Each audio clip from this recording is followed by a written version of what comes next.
என்னுடைய ಪಾಠದ தலைப்பு என்னன்னா ಇವತ್ತು ನನ್ನ ಒಂದು ಪಾಠದ ಶಿರೋನಾಮ ಏನಂದ್ರೆ ಅಬಂಡೆನ್ಸಿ ಇನ್ ಕ್ರೈಸ್ಟ್ ಜೀಸಸ್, ಕ್ರಿಸ್ತನಲ್ಲಿ ಇರುವಂತ ಪರಿಪೂರ್ಣತೆ. ಕ್ರಿಸ್ತುವಿಲ್ ಉಳ್ಳ ಪರಿಪೂರ್ಣம் என்ற தலைப்பின் கீழ் நான் பேசுறேன். ಕ್ರಿಸ್ತನಲ್ಲಿ ಇರುವಂತ ಪರಿಪೂರ್ಣತೆ ಬಗ್ಗೆ ನಾನು ಮಾತನಾಡಲಿದ್ದೇನೆ. ಇದರ ಕೀವರ್ಡ್ என்னன்னா, ಇದರ ಮುಖ್ಯ ಕೀಲಿಕೆ ಪದ ಏನಂದ್ರೆ ತೆರವುಗೊಳ್ಳುವ ಕೀವರ್ಡ್ எழுதிக்கிறேன். ಬೀಗದ ಕೈ ಪದ.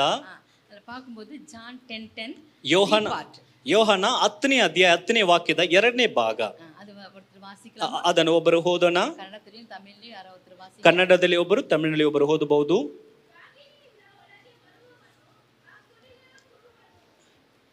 ಹತ್ತನೇ ವಾಕ್ಯದ ಬಿ ಪಾರ್ಟ್ 2ನೇ ಭಾಗ. ಪರವಾಗಿಲ್ಲ, ಓದಬಹುದು.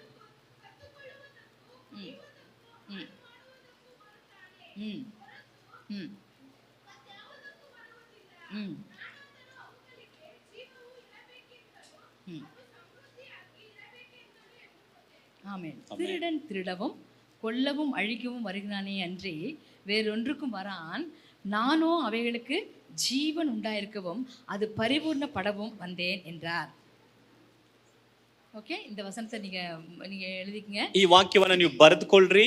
ಯೋಹನ 10:10 இல்ல பார்க்கும்போது ಇಲ್ಲಿ ನೋಡುವಾಗ ಜೀವನ್ அப்படினா என்னன்னு சொல்லி நம்ம பார்க்கணும். ಇಲ್ಲಿ ಜೀವ ಅಂತ ನೋಡುವಾಗ ಏನಂತ ನೋಡುವುದಾದ್ರೆ, ಮೊದಲನೇ ಜಬಾಕ உங்களுக்கு ஒரு ವಸನத்தை சொன்னாங்க. ಮೊದಲನೇ ದಿನದಲ್ಲಿ ಜಬಾಕ ಅವರು ಒಂದು ವಾಕ್ಯವನ್ನು ಹೇಳಿದ್ರು. என்ன ವಸನ சொன்னாங்க? ಯಾವ ವಾಕ್ಯ ಹೇಳಿದ್ರು? ಮೊದಲನೇ ದಿನದಲ್ಲಿ ರಿವೈವಲ್ ಜಬಾಕ ಅವರು ಒಂದು ವಾಕ್ಯವನ್ನು ಹೇಳಿದ್ರು. ಯಾವ ವಾಕ್ಯ?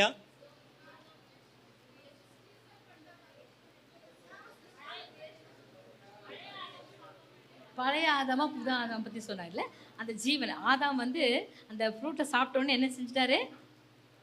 ಆದಾಮನು ಆ ಹಣ್ಣನ್ನು ತಿಂದಿದ ತಕ್ಷಣ ಏನಾದರೂ செத்து போயிட்டாரு அப்படின்னு சொன்னாங்க. ಆತನು ಸತ್ತು ಹೋದರು, ಅವರ ಉயிர் போயிருச்சு, ಆತನ ಜೀವ ಹೋಗ್ಬಿಡ್ತು அப்படின்னு சொன்னாங்களா? ಹಾಗೆ ಹೇಳಿದ್ರಾ? அப்ப அவங்க செத்தாங்கன்னு சொன்னாங்களா? ಹಾಗಾದ್ರೆ ಆತನ ಸತ್ತೋದ ಎಂಬುದಾಗಿ ಹೇಳಿದ್ರಾ? ಇಲ್ಲ, ಸಾಗಲ್ಲ ಅಲ್ಲೇ, ಅವರು ಉಯಿರೋடு வாழ்ந்தாரு. ಎಷ್ಟು ವರ್ಷ வாழ்ந்தாரு? ಆತನು ಸಾಯಲಿಲ್ಲ, ಆತನ ಜೀವದಿಂದ ಬದುಕಿದನು. ಎಷ್ಟು ವರ್ಷಗಳು? 930 வருஷம் வாழ்ந்தாரு. 30 ವರ್ಷ ಬದುಕಿದ. அப்படினா 1000 வருஷத்துக்கு 70 வருஷம் கம்மி. 1000 ವರ್ಷಕ್ಕೆ 70 ವರ್ಷ ಕಡಿಮೆ ಅಷ್ಟೇ. 1000 வருஷம் வாழ வேண்டும் என்று தான் தேவன் அவனை படைத்தார். 1000 ವರ್ಷಗಳು ಬದುಕಬೇಕೆಂಬುದಾಗಿ ದೇವರು ಅವರನ್ನು ಸೃಷ್ಟಿ ಮಾಡಿದ್ರು. ஆனா அவர் வாழ்ந்த வருஷம் என்னன்னா 1930 ವರ್ಷத்தை 30 வருஷம் வாழ்ந்தார். ಆತನು ಬದುಕಿದ್ದು 9930 ವರ್ಷಗಳು. 1930 years. அப்பனா இப்ப பாக்கும்போது 70 வருஷம் வாழ்ந்தாவே வயசானவங்க அப்படினு சொல்றாங்க இல்லையா? ಈಗ 70 ವರ್ಷ ವಯಸ್ಸು 70 years னா ವಯಸ್ಸಾನವ ತಾನೆ ಪರವಾಗಿಲ್ಲ அப்படினு சொல்றாங்க. ಈಗ 70 ವರ್ಷ ಆಗ್ಬಿಟ್ರೆ ನೀವು ತುಂಬಾ ವಯಸ್ಸಾದವರು, ವಯಸ್ಸಾಗ್ಬಿಟ್ಟಿದೆ ಎಂಬುದಾಗಿ ಅನಿಸ್ಕೊಳ್ತಾರೆ. ஆனா ஆண்டவருடைய பார்வையில 1000 வருஷம் வாழ வேண்டியவன் என்ன செஞ்சாரு? வாழ்ந்தாரு. ஆனா அன்னைக்கே செத்துட்டார். ಆದ್ರೆ ದೇವರ ಒಂದು ದೃಷ್ಟಿನಲ್ಲಿ 1000 ವರ್ಷಗಳು ಬದುಕಬೇಕಾಗಿರುವಂತವರು ಅಲ್ಲಿ ಸತ್ತು ಹೋದರು. அப்ப அவர் சொன்னாரு ஜீவன் ஜோயே லைஃபை பத்தி அன்னைக்கு அக்கா பேசுறாங்க. ಅವತ್ತು ಜೋಯೆ ಜೀವದ ಬಗ್ಗೆ ಅಕ್ಕ ಅವರು ಮಾತಾಡಿದ್ರು. அப்ப ஆண்டவர் பார்க்கிறது உங்களுக்குள்ள இருக்கிற வெளிப்பிரகாரமான ಜೀವನ ಉಯಿரை பத்தி அவங்க பேசல. ಅಲ್ಲಿ ಮಾತಾಡುವಾಗ ಹೊರಗಡೆ ಇರುವಂತ ಜೀವನದ ಬಗ್ಗೆ ಮಾತಾಡ್ಲಿಲ್ಲ. உங்களுக்குள்ளாக இருக்கிற அந்த ஜீவனை பத்தி அவங்க பேசல. ನಿಮ್ಮ ಒಳಗಡೆ ಇರುವಂತ ಒಂದು ಜೀವದ ಬಗ್ಗೆ ಮಾತಾಡಿದರು. அந்த ಸ್ಪಿರಿಟ್ என்ன ಆಗುತ್ತೆ? ಸಾಗவே ಸಾಗಾதுன்னு சொன்னாங்க. ಆ ಆತ್ಮ ಅದು ಸಾಯೋದೇ ಇಲ್ಲ இல்லையா? அது சொன்ன ஞாபகம் இருக்கா உங்களுக்கு? ಅದು ನಿಮಗೆ ನೆನಪಿದೆಯಾ? இப்போ அந்த ஜீவன் பரிபூர்ணப்பட வேண்டும் என்பதற்கு நம்ம என்ன பண்ண போறோம்னு சொல்லி பார்க்க ಆ ಒಂದು ಜೀವವು ಅದು ಸಮೃದ್ಧಿ ಆಗಬೇಕಂದ್ರೆ ಏನು ಮಾಡಬೇಕು? அத சொல்றாங்க. வாட் இஸ் அபண்டன்சி இன் காட் அப்படின்னு சொல்லி போட்டிருக்குது. அந்த தலைப்பை நீங்க பாத்துக்கங்க. ದೇವರಲ್ಲಿ ಇರುವಂತ ಒಂದು ಪರಿಪೂರ್ಣತೆ. அதுல என்ன போட்டிருக்குது? Abundancy life refer to life in abounding fullness of joy and strength for spirit, soul and body. ಆತ್ಮದಲ್ಲಿ, ಪ್ರಾಣದಲ್ಲಿ, ದೇಹದಲ್ಲಿ ಒಂದು ಸಂಪೂರ್ಣವಾದ ಪೂರ್ಣತೆ ಇರುವಂತದ್ದು. ஃபுல்னஸா இருக்கணும். உங்களுக்குள்ள ஒரு சந்தோஷம்னா அது ஃபுல்னஸா நிரம்பி வழியிற சந்தோஷமா இருக்கணும். ಹಾಗಾದ್ರೆ ಸಂತೋಷ ಎಂಬುದಾಗಿ ಹೇಳುವುದಾದ್ರೆ ಸಂತೋಷ ಅದು ಪರಿಪೂರ್ಣವಾಗಿ ತುಂಬಿ ಒರೆಸುವಾಗೆ ಇರಬೇಕು. அப்படினா அதுக்கு ஸ்ட்ரெngth இருக்கணும். அதுக்கு சக்தி ஒண்ணு இருக்கணும். ಅದಕ್ಕಾಗಿ ಇರುವಂತ ಒಂದು ಶಕ್ತಿ ಇರಬೇಕು. ஸ்ட்ரெngth வேணும். ಅದಕ್ಕೆ ಬಲ ಬೇಕು. அப்படினா அந்த ஜீவன் இருக்கும்போது அது உங்களுக்குள்ளாக ஆவிக்குள்ளாகவும் அது ஆத்மாக்குள்ளாகவும் சரீரத்துக்குள்ளாகவும் சுகமா இருக்கணும் அல்லது ஸ்ட்ரென்த்தனா இருக்கணும் அப்படின்னு சொல்லி அது ಆ சொல்ல. ಒಂದು ಶಕ್ತಿ ಎಂಬುದಾಗಿ ಹೇಳುವಾಗ ಆತ್ಮ ಪ್ರಾಣ ದೇಹದಲ್ಲಿ ಆ ಸಂಪೂರ್ಣ ಶಕ್ತಿ ಉಳ್ಳವರಾಗಿರಬೇಕು ಅನ್ನುವ ಅರ್ಥ. அந்த நாட்களை பார்க்கும்போது அவ்வளவு வருஷம் வாழ்ந்தாலும் என்ன 930 வருஷம் ஆதாம் வாழ்ந்தாரு. 930 ವರ್ಷಗಳು ಆದಾಮನು ಬದುಕಿದನು. மெல்கி சேதேக்கு அவர் அதுல வந்து 989 வருஷம் வாழ்ந்தவர் யாரு? நோவாவோட ஒருத்தர் இருக்கார் இல்லையா? 5 அதிகாரத்தை பார்க்கும்போது அவர் எத்தனை வருஷம் வாழ்ந்தாருன்னு சொல்லி போட்டிருக்குது? 969 வருஷம் இல்லையா? ಮೆತುಸಲನು மெத்துசலா எத்தனை வருஷம் வாழ்ந்தான்னு சொல்லி போட்டிருக்கு? ಎಷ್ಟು ವರ್ಷ ಬದುಕಿದರು ಅಂತ ಬರೆಯಲ್ಪಟ್ಟಿದೆ. 969 வருஷம் வாழ்ந்திருக்காரு. 969 ವರ್ಷ. ஆனா அவர் வாழ்ந்தாரு, அதுக்கும் அவருக்கும் சம்பந்தமே இல்லாதவர். அவரை பத்தி பைபிள்ல வேற எதுவுமே குறிப்பிடப்படவில்லை. ಅವರು ಬದುಕಿದ್ದರು ಜೀವಿಸಿದ್ರು ಕೂಡ ಅವರ ಬಗ್ಗೆ ಸತ್ಯವೇದದಲ್ಲಿ ಯಾವುದು ಕೂಡ ಬರೆಯಲ್ಪಟ್ಟಿಲ್ಲ. பெரிய பெரிய காரியம் செய்தார் என்று சொல்லப்படவில்லை. ಅವರು ದೊಡ್ಡ ದೊಡ್ಡ ಕಾರ್ಯಗಳು ಮಾಡಿದ್ರು ಎಂಬುದಾಗಿ ಹೇಳಲ್ಪಟ್ಟಿಲ್ಲ. அப்படினா என்ன ಅರ್ಥம்னா, ಹಾಗಂದ್ರೆ ಏನು ಅರ್ಥ ಅಂದ್ರೆ வாழ்ந்துட்டு போறது வந்து ஒரு வாழ்க்கை அல்ல. ಸುಮ್ಮನೆ ಏನೋ ಬದುಕಿ ಜೀವಿಸಿ ಹೋಗುವಂತದ್ದು ಒಂದು ಜೀವನ ಅಲ್ಲ. நம்மை குறித்து நம்ம போன பிறகு பேச வேண்டும்.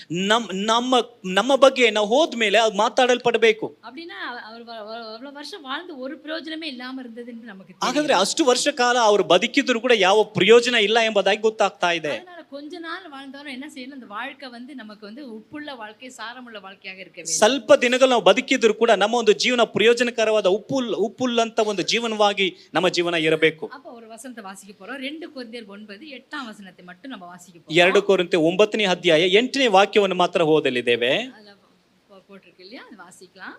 ಆ ವಾಕ್ಯ ಓದೋಣ.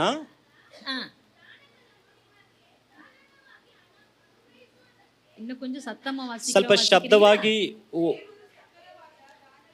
கொஞ்சம் நிதானமா வாசிங்க. ಸ್ವಲ್ಪ ನಿಧಾನವಾಗಿ ಅದನ್ನ ಓದಿ, ಅವಾಗ ಅರ್ಥ ಆಗ್ತದೆ. வேகமா வாசித்தா வேகமா போய்டும். அதனால நிதானமா நிறுத்தி வாசிங்க. ನಿಧಾನವಾಗಿ ನಿಲ್ಲಿಸಿ ಅದನ್ನ ಓದಬೇಕು. ಸಕಲ ವಿಧವಾದ ಜ್ಞಾನಗಳನ್ನು ನಿಮಗೆ ಧಾರಾಳವಾಗಿ ಅನುಗ್ರಹಿಸುವುದಕ್ಕೆ ಸಕ್ತನಾದರಿಂದ ನೀವು ಯಾವಾಗಲೂ ಎಲ್ಲ ವಿಷಯಗಳಲ್ಲೂ ಪರಿಪೂರ್ಣತೆ ಉಳ್ಳವರಾಗಿ ಸಕಲ ಸತ್ಕಾರ್ಯಗಳನ್ನು ஏராளವಾಗಿ ஆனவராகிரಬೇಕು. தமிழ் ஒருத்தர் வாசிங்க பார்க்கலாம். தமிழில் ஒருவர் ஓதனா. எல்லாவற்றிலும் எப்பொழுதும் சம்பூர்ணமுடையவர்களாகவும் சகலவித நற்கிரியலினாலும் பெருகிறவர்களாய் இருக்கும்படியாக தேவன் உங்களிடத்தில் சகலவித கிருபையும் பெருக செய்ய வல்லவராயிருக்கிறார். அந்த வசனம் என்ன சொல்லுதுன்னா, ಈ ವಾಕ್ಯ ಏನು ಹೇಳುತ್ತದೆ ಅಂದ್ರೆ, எல்லாவற்றிலும் எப்பொழுதும் நீங்க என்ன இருக்கணுமா, சம்பூர்ணமுடையவர்களாக இருக்க வேண்டும். ನೀವು ಎಲ್ಲಾದರಲ್ಲಿ ಪರಿಪೂರ್ಣವುಳ್ಳವರಾಗಿ ಇರಬೇಕು. அப்படின்னா பரிபூர்ண நிறைய பேருக்கு கிறிஸ்துவுக்குள்ள வந்திருப்பாங்க, ஆனா அதே கவலை, அதே துக்கம், அதே சமாதானம் இல்ல, அதே கடன் இன்னும் வாழ்ந்துட்டு இருப்பாங்க. ಅನೇಕರು ಕ್ರಿಸ್ತನಲ್ಲಿ ಬಂದಿರ್ತಾರೆ, ಅದೇ ಸಮಾಧಾನ ಇಲ್ಲ, ಕಷ್ಟ, ಸಾಲ, ಸಮಸ್ಯೆಗಳು ಎಂಬುದಾಗಿ ಹಾಗೆ ಬದುಕ್ತಿರ್ತಾರೆ. அப்படின்னா கஷ்டம்னா கிறிஸ்துவுக்குள்ள வந்த பிறகும் அவங்களுக்கு அதே பிரச்சனையோடு வாழ்ந்துட்டு இருக்காங்க. ಅವರು ಕ್ರಿಸ್ತನಲ್ಲಿ ಬಂದ ಮೇಲೆ ಕೂಡ ಅದೇ ಕಷ್ಟದಲ್ಲಿ ಸಮಸ್ಯೆಗಳಲ್ಲಿ ಅವರು ಬದುಕಿರ್ತಾರೆ. ஏதோ ஒரு இடத்துல அவங்க வந்து என்ன செஞ்சாங்க, அந்த ஜீவன்ல கொஞ்சம் ஃபால்ட் இருக்கு. ಅಲ್ಲಿ ಯಾವುದೋ ಒಂದು ಸ್ಥಳದಲ್ಲಿ ಆ ಒಂದು ಪರಿಪೂರ್ಣ ಜೀವನದಲ್ಲಿ ಏನೋ ಒಂದು ತಪ್ಪು ಇದೆ. என்ன தப்பு நமக்கு தெரியாது. ಅದು ಯಾವ ತಪ್ಪು ಎಂಬುದು ನಮಗೆ ಗೊತ್ತಾಗಲ್ಲ. ಅದು ಪರಂಪರೆಯಾ ಬಂದ ಶಾಪಗಳು சொல்லுவாங்க. ಅದು ಪರಂಪರೆಯಾಗಿ ಆ ಒಂದು ಬಂದಂತ ಒಂದು ಶಾಪವಾಗಿರಬಹುದು. பல விதமான கஷ்டங்களை அவங்க கஷ்டப்பட்டு அனுபவிச்சிட்டே இருப்பாங்க. ಹಲವಾರು ಕಷ್ಟಗಳನ್ನ ಕಷ್ಟವಾಗಿ ಅನುಭವಿಸ್ತಲೇ ಇರ್ತಾರೆ. ஐயோ கிறிஸ்துவுக்குள்ள வந்த பிறகுதான் எனக்கு நிறைய பாடு, கஷ்டம், துக்கம் அப்படி சொல்லிட்டே இருப்பாங்க. ಕ್ರಿಸ್ತನಲ್ಲಿ ಬಂದ ಮೇಲೇನೆ ತುಂಬಾ ಕಷ್ಟಗಳು, ಪಾಡುಗಳನ್ನು ಅನುಭವಿಸ್ತಾ ಇರ್ತೇವೆ ಎಂಬುದಾಗಿ ಹೇಳ್ತಾರೆ. கிறிஸ்துவுக்குள்ள வந்த பிறகு இந்த வியாதி வந்துச்சுன்னு சொல்லுவாங்க. ಕ್ರಿಸ್ತನಲ್ಲಿ ಬಂದ ಮೇಲೇನೆ ಈ ರೋಗ ಬಂದಿತ್ತು ಎಂಬುದಾಗಿ ಹೇಳ್ತಾರೆ. அவங்க சரீரத்திலும் கஷ்டப்படுவாங்க, ಅವರ ಶಾರೀರದಲ್ಲಿಯೂ ಕಷ್ಟಪಡ್ತಾರೆ, ஆவியிலும் கஷ்டப்படுவாங்க, ಆತ್ಮದಲ್ಲಿಯೂ ಕಷ್ಟಪಡ್ತಾರೆ, அவங்க ಆತ್ಮವೇ ಕಷ್ಟಪಡ್ತಾರೆ, ಅವರ ಪ್ರಾಣದಲ್ಲಿಯೂ ಕಷ್ಟಪಡ್ತಾರೆ. அவ மூன்று விதத்திலும் மனிதன் பாதிக்கப்படுகிறான். ಆಗ 3 ವಿಧಾನದಲ್ಲಿ ಮನುಷ್ಯನು ಬಾಧಿಸಲ್ಪಡ್ತಾನೆ. அப்படி பார்க்கும்போது ஏன் அப்படி கஷ்டப்படுறாங்கன்னு சொல்லி பார்க்கும்போது ಅದು ನೋಡುವಾಗ ಯಾಕೆ ಆ ರೀತಿಯಲ್ಲಿ ಕಷ್ಟಪಡ್ತಾರೆ ಅಂತ ನೋಡುವುದಾದ್ರೆ, வேத வசனம் சொல்லுது அப்படி நீங்க கஷ்டப்பட வேண்டிய அவசியம் இல்லைன்னு சொல்லி வேதம் சொல்லுகிறது. ಅಲ್ಲಿ ದೇವರ ವಾಕ್ಯ ಹೇಳುತ್ತದೆ ಆ ರೀತಿಯಲ್ಲಿ ಕಷ್ಟಪಡುವಂತ ಅವಶ್ಯಕತೆ ಇಲ್ಲ ಎಂಬುದಾಗಿ ಹೇಳುತ್ತದೆ. ஏன் அப்படின்னா தேவனுடைய சாயலாக நம்ம படைக்கப்பட்டிருக்கிறோம். ಯಾಕಂದ್ರೆ ದೇವರ ಸ್ವರೂಪದಲ್ಲಿ ನಾವು ಸೃಷ್ಟಿ ಮಾಡಲ್ಪಟ್ಟಿದ್ದೇವೆ. பாருங்க, man the special creation creation அப்படின்னு சொல்லி ஒரு டாபிக் இருக்குது. ಮನುಷ್ಯನೇ ವಿಶೇಷವಾದ ಸೃಷ್ಟಿ ಎಂಬುದಾಗಿ ಒಂದು ಸುನಮೆ ಇದೆ. அவன் வந்து ஏன் வந்து ஒரு ஸ்பெஷலா இருக்கணும், ஆண்டவர் சிருஷ்டி ஏன் ஸ்பெஷலா இருக்கணும்னு சொல்லி நான் கேட்கிறேன். ಈಗ ಮನುಷ್ಯನು ಯಾಕೆ ಒಂದು ವಿಶೇಷವಾದ ಸೃಷ್ಟಿಯಾಗಿರಬೇಕು ದೇವರ ಸೃಷ್ಟಿನಲ್ಲಿ? சொல்லுங்க பார்க்கலாம். சொன்ன வசனத்தை சொல்லிருக்கலாம், ಯಾಕೆ நீங்க சொல்லலாம். ಯಾಕೆ ಹೇಳಿ ನೋಡೋಣ. தேவன் உங்களை ஏன் வந்து நம்ம இப்படி அழகா படைச்சிருக்கிறார்? ಯಾಕೆ ದೇವರು ನಮ್ಮನ್ನು ತುಂಬಾ ಸುಂದರವಾಗಿ ರೂಪಿಸಿದ್ದಾರೆ?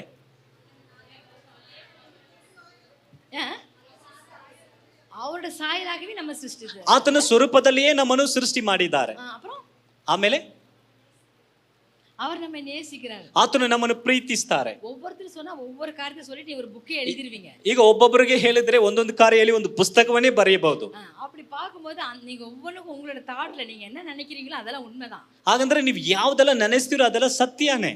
ஆனா ஆண்டவர் வந்து உங்களை படைக்கிறதுக்கு மட்டும் ப்ரீ பிளான் பண்ணாரு. ಆದ್ರೆ ದೇವರು ನಿಮ್ಮನ್ನ ಸೃಷ್ಟಿ ಮಾಡುವುದಕ್ಕೆ ಈಗಾಗಲೇ ಆತನು ಮುಂಚೆನೇ ತೀರ್ಮಾನಿಸಿದರು.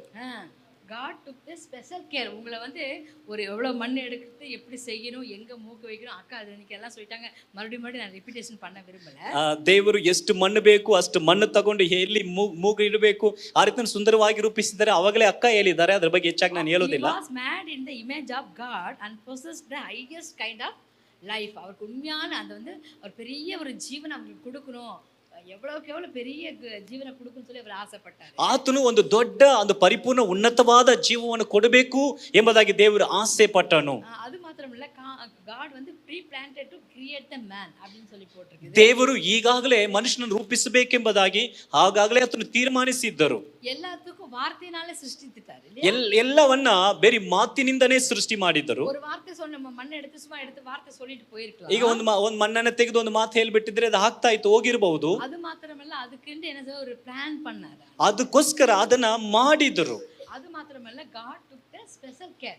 எப்படி அவனுக்கு வந்து எப்படிலாம் இருந்தா என்னென்ன பொருட்கள் வெளியே தெரியணும், என்னென்ன பொருட்கள் உள்ள இருக்கணும்னு சொல்லி ஆண்டவர் அவர் கிரியேட் பண்ணியிருக்காரு. ಆತನ ಮನುಷ್ಯನನ್ನ ವಿಶೇಷವಾಗಿ ಆತನು ಆ ಒಂದು ಕೇರ್ ತಗೊಂಡು ಆತನನ್ನ ಚೆನ್ನಾಗಿ ಕಾಲೇಜಿಗೆ ತಗೊಂಡು ಯಾವುದು ಹೊರಗಡೆ ಇರಬೇಕು ಯಾವುದು ಒಳಗಡೆ ಇರಬೇಕೆಂದು ಸುಂದರವಾಗಿ ರೂಪಿಸಿದನು. பாருங்க, முன்னாடி பெரிய ஹார்ட் டப் டப் டப் தொடச்சிட்டு வெளியே இருக்கமா துடிச்சிட்டு இருந்தா நம்ம யாரும் பார்க்கவே மாட்டோம். ಈಗ ಒಂದು ಹೃದಯ ಬಂದು ಹೊರಗಡೆ ಇದ್ದು ಅದು ಬಡಿತಾ ಇರುವುದಾದ್ರೆ ಯಾರು ಕೂಡ ನೋಡೋಕೆ ಭಯ ಬೀಳ್ತಾರೆ. வெளியே பார்க்க ரொம்ப அழகா இருக்குல்ல, வயிற்று இதெல்லாம் உள்ளுக்குள்ள இருக்க இன்னொரு பர்சனை பார்த்தா அவ்வளவு ஒன்றும் நல்லா அழகா தெரியுற மாதிரி இல்ல. ஆனா ஆண்டவர் அதெல்லாம் உள்ள அழகா வச்சுட்டாரு. ನಾವು ಹೊರಗಡೆ ನೋಡುವಾಗ ಎಷ್ಟು ಸುಂದರವಾಗಿದೆ, ಒಳಗಡೆ ಇರುವಂತ ಅಂಗಗಳನ್ನ ಹೊರಗಡೆ ನೋಡಿದ್ರೆ ನೋಡಕ್ಕೆ ಅಷ್ಟು ಚೆನ್ನಾಗಿರುವುದಿಲ್ಲ. ನೋಡಿ ಅದೆಲ್ಲ ಒಳಗಡೆ ದೇವರು ಇಟ್ಟು ಬಿಟ್ಟಿದ್ದಾರೆ. எது எங்க இருந்தா அழகா இருக்கும்னு சொல்லி ஆண்டவர் பிளான் பண்ணி சிருஷ்டி.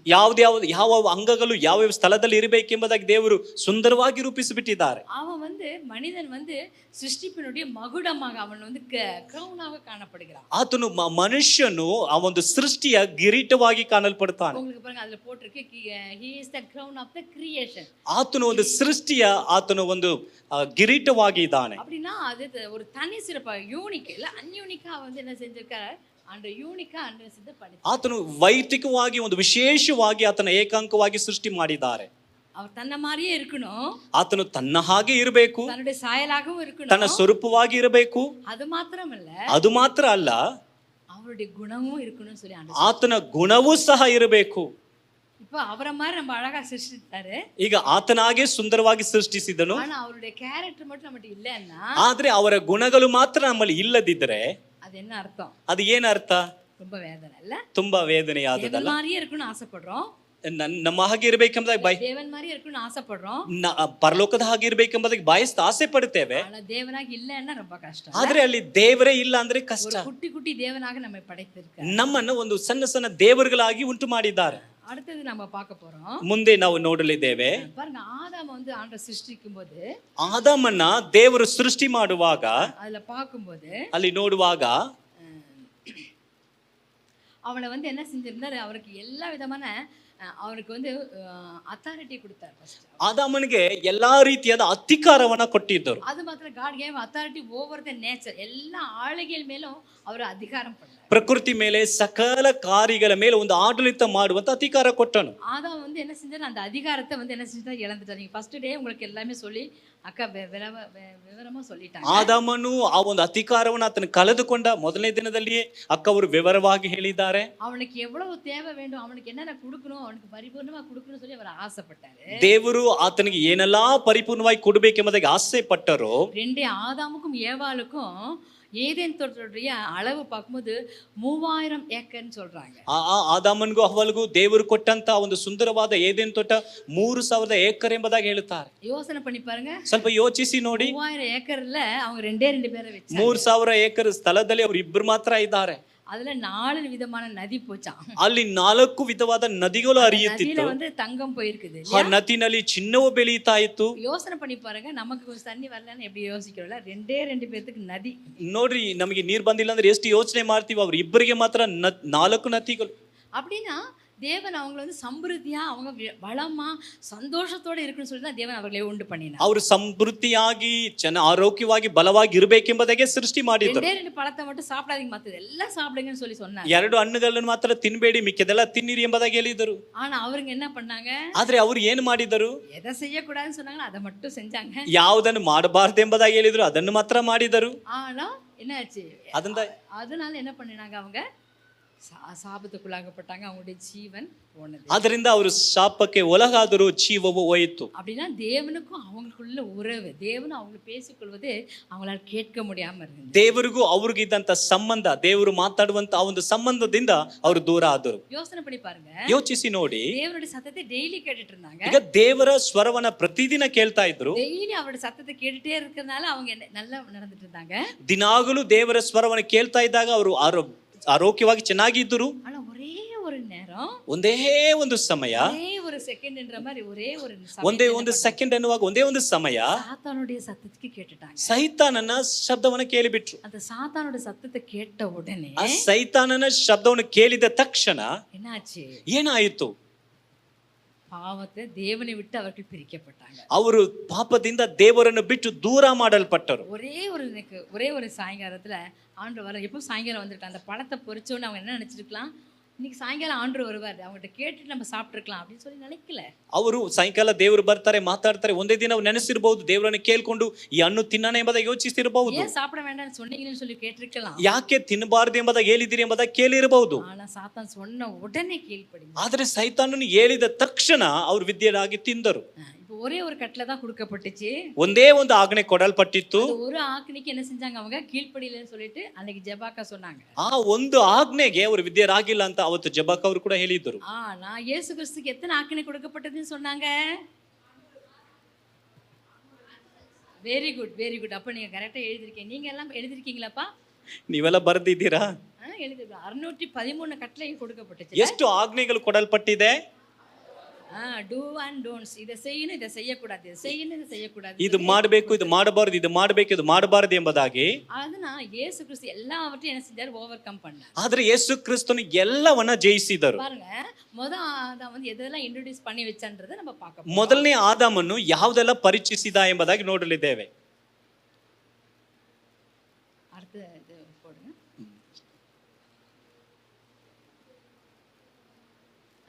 இதுல நீங்க அப்படியே எழுதிக்கங்க வசனத்தை. ಈ ವಾಕ್ಯಗಳನ್ನ ನೀವು ಹಾಗೆ ಬರ್ಕೋಬಹುದು, ಬರ್ಕೊಳ್ಳಿ.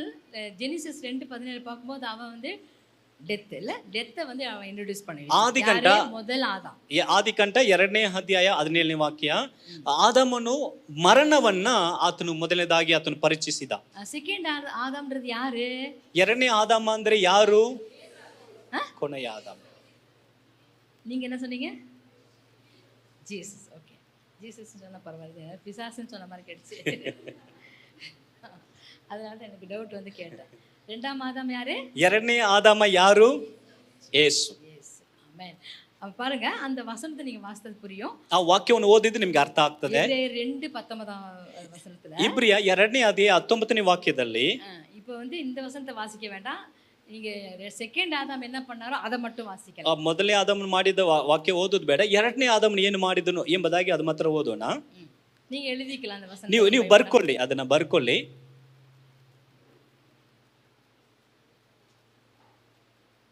Hebrew 2:19 அது வாசிங்கம்மா. ಇಬ್ರಿಯ 2:19. கொஞ்சம் சத்தமா வாசிக்கிறேன், வாசிங்க. ಸ್ವಲ್ಪ ಶಬ್ದವಾಗಿ ಓದುವಂತವರು. 2:19. ಇಬ್ರಿಯ 2. ஜெனிசிஸ் வாசிக்க வேண்டாம், ಆದಿಕಾಂಡ ಓದೋದು ಬೇಡ. வேண்டாம்.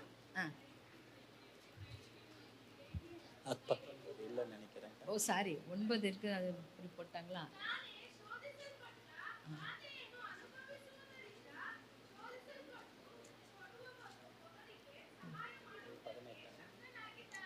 பதினஞ்சாம் வசனத்தை வாசி. ಸಾರಿ 15ನೇ இல்ல, ವಾಕ್ಯ 9ஆம் வசனம் மட்டும். ಸಾರಿ 9ನೇ ವಾಕ್ಯ ಓದಿ. 9ನೇ ವಾಕ್ಯ ಇಬ್ರಿಯ 2:9.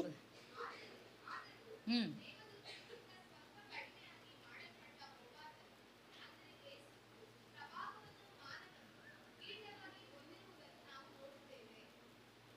ಸಾರಿ 14 14 ವಾಸಿಗೆ. 14ನು ಕೂಡ ಓದಿ. ம். ஆ. பாருங்க ಮರಣದಿಂದಲೇ அடுத்த வசனத்தை வாசிங்க. ತನ್ನ ಮರಣದಿಂದಲೇ ஆ. ತಾಯಿನ யா. ಅಡಗಿಸಿ ಬಿಡುವುದಕ್ಕೂ ஆமா, அந்த 2ஆம் ஆதாம் என்ன பண்ணார்னா, மரணத்துக்கு அதிகாரியாகிய பிசாசானவனை தமது மரணத்தினாலே அழிக்கும்படிக்கு. ಹಾಗಂದ್ರೆ 2ನೇ ಆದಾಮನು ಏನು ಮಾಡಿದ್ರಂದ್ರೆ ಮರಣಕ್ಕೆ ಅಧಿಪತಿಯಾದಂತ ಸೈತಾನನ ತನ್ನ ಮರಣದಿಂದ ಆತನನ್ನು ಅಳಿಸುವುದಕ್ಕೆ. 14 and 15 அந்த வசனம். 14 ಮತ್ತು 15ನೇ ವಾಕ್ಯದಲ್ಲಿದೆ. ஜீவ காலம் எல்லாம் மரண பயத்தினாலே அடிமைப்படுத்தலுக்குள்ளானவர்கள் யாவரையும் விடுதலை பண்ணும்படி அப்படி ஆனார். ಆ ಜೀವಕಾಲವೆಲ್ಲ ಮರಣ ಭಯ ಭೀತರಾದಂತ ನಮಗೆ ಆತನು ಧೈರ್ಯ ಕೊಡುವುದಕ್ಕೆ ಹಾಗೆ ಆದನು. அப்படின்னா ಜೀವ ಕಾಲ ಮುழுவதும் ಮರಣನಾவே ஒரு பயம் வருது. ಹಾಗಾದ್ರೆ ಜೀವಕಾಲ ಪೂರ್ತಿಯಾಗಿ ಮರಣ ಅಂದ್ರೇನೆ ಒಂದು ಭಯ ಬರ್ತಾ ಇದೆ ಅಲ್ವಾ? ಯೇಸುவை ஏற்றுக்கொண்டவர்களுக்கு மரண பயம் இல்லை. ಆದ್ರೆ ಯೇಸುವನ್ನ ಅಂಗೀಕರಿಸಿಕೊಂಡವರಿಗೆ ಮರಣದ ಭಯ ಇಲ್ಲ. மரணத்தை குறித்து ஒரு பயம் உங்களுக்கு